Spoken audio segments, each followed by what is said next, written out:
পাও ভাজি। তোমাদের কার কার ভালো লাগে সেটা কিন্তু জানিও অবশ্যই। আজকে সেটাই করে দেখাবো। তো তার জন্য যেটা করেছি, প্রেসার কুকার নিয়েছি, তাতে 2 চামচ হোয়াইট অয়েল দিয়েছি, তারপরে একটা রসুনের কোয়াকে কুচো করে দিয়েছি, তারপরে একটা বড় পেঁয়াজকে রাফলি চপ করে তার মধ্যে মিশিয়ে পেঁয়াজটাকে খুব ভালো করে নাড়াচাড়া করে ভেজে নেব।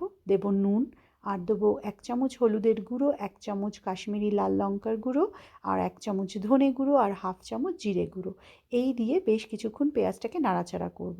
পেঁয়াজটা যখন মোটামুটি একটু কুক হয়ে আসবে, তার মধ্যে দেবো একটা বড় টমেটো, সেটাকেও আগে থেকে কেটে রেখেছি, সেটা দিয়েও বেশ কিছুক্ষণ নাড়াচাড়া করে এবার পছন্দসই ভেজিটেবলস।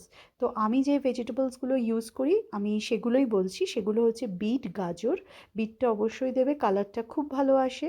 আর আলু, ফুলকপি, গ্রিন ক্যাপসিকাম, মটরশুঁটি আর বিনস, এই কটা ভেজিটেবল দিয়ে খুব ভালো করে নাড়াচাড়া করে পাওভাজি মশলা যেটা হয়, সেটা যে কোনো কেনা মশলা দিতে পারো, সেটা দিয়েও খুব ভালো করে কিছুক্ষণ নাড়াচাড়া করে নেবে। তারপরে 1/2 কাপ জল দিয়ে প্রেসার কুকারটা বন্ধ করে মিডিয়াম আঁচে 2টো সিটি হতে দিলেই মোটামুটি সবজিগুলো সেদ্ধ হয়ে যায়।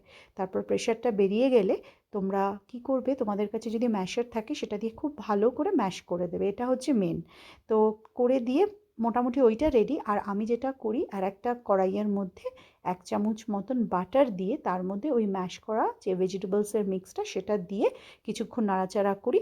যদি মনে হয় যে জল আরেকটু বেশি লাগবে, আর একটু গরম জল দিতে পারো। আর যদি মনে হয় একটু টানাবে, টানিয়ে নেবে। তারপরে পাওভাজি রেডি। কেউ ধনেপাতা চাইলে দিতে পারো। আর বাজার থেকে কেনা ব্রেড তো পাওয়াই যায়, সেগুলোকে একটু বাটারে সেঁকে নিয়ে ব্যাস প্লেট রেডি করে ফেলো। পাও আর ভাজি, আর সঙ্গে একটুখানি পেঁয়াজ, লঙ্কা আর লেবু, ব্যাস পাওভাজি রেডি।